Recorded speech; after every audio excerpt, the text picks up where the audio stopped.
ऐसा कहते हैं, और ये सब लोग कहते हैं और किसी ने इसको कॉन्ट्रडिक्ट नहीं किया, कि वो बताते डेफिनेशन, जो अपने आप को हिंदू कहता है उसको हिंदू मानना, जिसका बाप हिंदू है उसको हिंदू मानना, और जिसको हम हिंदू मानते हैं उसको हिंदू मानना। तो आप चाहे जब किसी को भी हिंदू मान सकते हैं, किसी को भी नहीं मान सकते, वर्केबल है, आपका काम नहीं रुकता, आपको जो काम कर रहा है वो कर लीजिए। लेकिन उन्होंने एक बार कहा, ऐसा हमको मोरोपंत जी ने बताया, कि अरे इसके डिफाइन करने की क्या आवश्यकता है, मोहन भागवत को डिफाइन करो, क्या डिफाइन करना, वहां दरवाजे में खड़े होकर मोहन भागवत ऐसे आवाज देना, जो आ कहेगा वो मोहन भागवत है।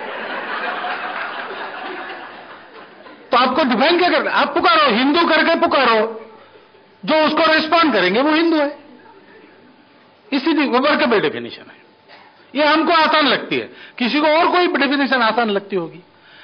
हर एक की डेफिनेशन अपने अपने मामले में अलग अलग रहती है और रहनी पड़ेगी। हिंदुत्व भी ऐसा है, way of life, way of life हम कहते, सही बात है, वे ऑफ लाइफ है।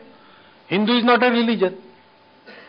इंग्लैंड में ऐसा, यूके में ऐसा हुआ, सबको चैरिटी कंसेशंस थे सरकार की ओर से, मुसलमानों को थे, ईसाइयों को थे, बौद्धों को थे, जैनों को थे, शैव करके कोई जाता था तो था, वैष्णव जाता था तो था, हिंदू करके नहीं था। और इसलिए वहां हिंदू स्वयंसेवक संघ और हिंदू नाम से चलने वाले ऐसे सब ऑर्गेनाइजेशन, इनको कुछ नहीं मिलता था। उन्होंने पिटीशन किया तो कोर्ट ने कहा कि हिंदू रिलीजन कहाँ है, Hindu is way of life, आप ही लोगों ने कहा है।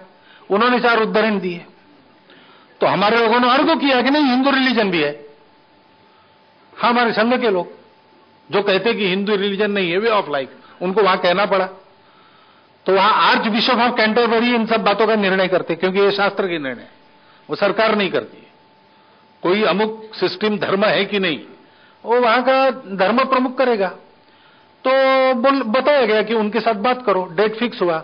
हमारे इंग्लैंड के संघ चालक सत्यनारायण जी थे उस समय, 3 दिन उसके साथ बैठे, शास्त्रार्थ हुआ और उन्होंने समझाया उसको कि हिंदू वे ऑफ लाइफ है, लेकिन हिंदू रिलीजन्स है, रिलीजन नहीं होगा तो भी रिलीजन्स है, ऐसा कैसा नहीं है। फिर कंसेशन मिला। तो जहां जो व्यक्ति है वहां उस प्रकार हिंदू की व्याख्या करनी पड़ती है भी है, और इसमें कोई असत्य नहीं है, क्योंकि हिंदू शब्द जगह जगह पर लगाया गया है, ये पहले था ही नहीं। हमको ऐसे किसी शब्द की जरूरत नहीं थी। हमारे यहां पर जो कुछ विचार हुआ सारी दुनिया को अपना मानकर हुआ, मानव को एक मानकर हुआ।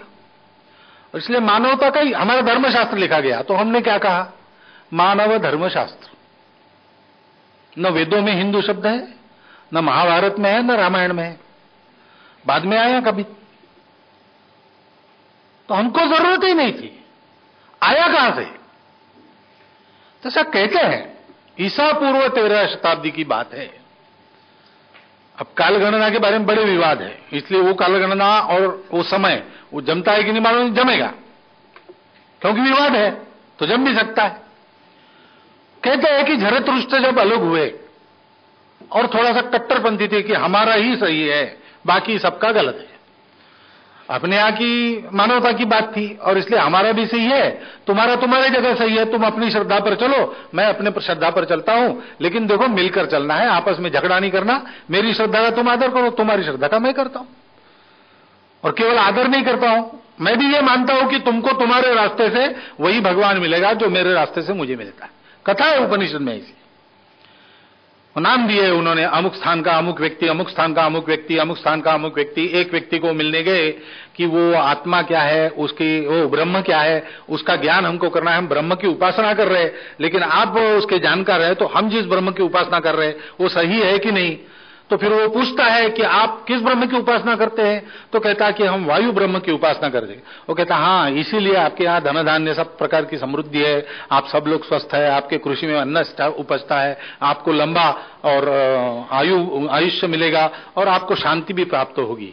फिर उसको पूछता है तुम? तो कहता मैं अग्नि ब्रह्म की उपासना करता हूं। फिर कहता हाँ, इसीलिए आपके यहाँ वही, बिल्कुल वही पैसेज, इसीलिए आपके यहाँ ये है वो है। तो देखने लगते पांचों लोग कि हर एक के ब्रह्म के बारे में ये वही बात बता रहा है। फिर वो हंस के कहता है कि अरे भाई, वास्तव में हम सब इस ब्रह्म के एक एक अंग की उपासना कर रहे हैं।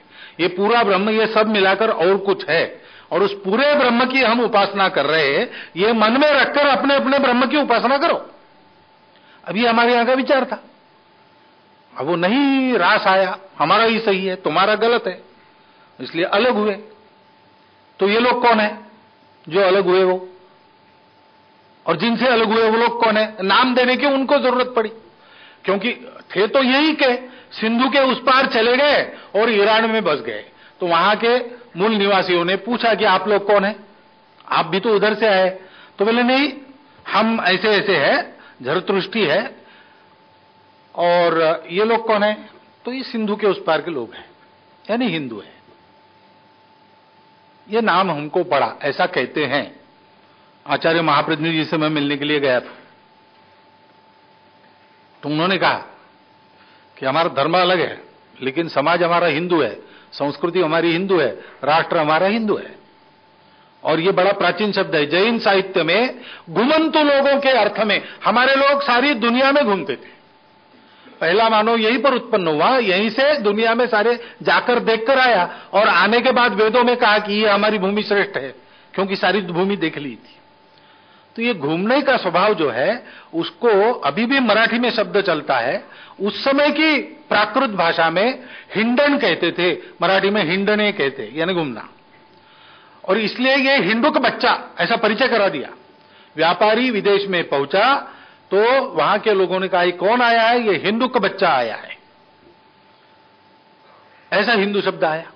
जैसा भी आया हो, आचार्य हजारी प्रसाद द्विवेदी कहते हैं कि वो आया और उन्हीं लोगों में रहा जिन्होंने दिया था। हमारे यहां तो वही शब्द चल रहा, मानो, और कोई शब्द नहीं। दुनिया से अलग होने की हमको जरूरत ही नहीं है। और फिर व्यापारी वहां से आने लगे तो वो कहते थे कि हिंदुस्तान जा रहे, हिंदू देश जा रहे, तो भी वही रहा। फिर दुनिया में बाकी जगह क्या चलता है, इसकी ज्यादा खबर तो चिंतकों को ही होती है ना। आज अगर स्वामी जी हमको वो बताते नहीं तो ये ब्लू स्किन गॉड वगैरह हमको कहां मालूम होता। वो पढ़ते हैं, वो लिखते हैं, फिर हमको पता चलता है। ऐसा उस समय भी था, तो लोगों को पता नहीं था। हमारे चिंतकों के शास्त्रार्थ में वो शब्द आ गया, तब से फिर ग्रंथों में आ गया। हिमालयम सरम समारभ्य यावद इंदु सरोवरम वगैरह, वो तब आ गया। और तब भी वो पॉपुलर वर्ड नहीं था। लेकिन फिर इस्लाम का आक्रमण हुआ, और इस्लाम के आक्रमण में उन्होंने पीटना शुरू किया। वो सभी को पीटते थे, बाकी सबको पीटना। वो बताया स्वभाव कैसा है। एक सोल्जर कम्युनिटी भी नहीं। हमारा ऐसा क्यों है?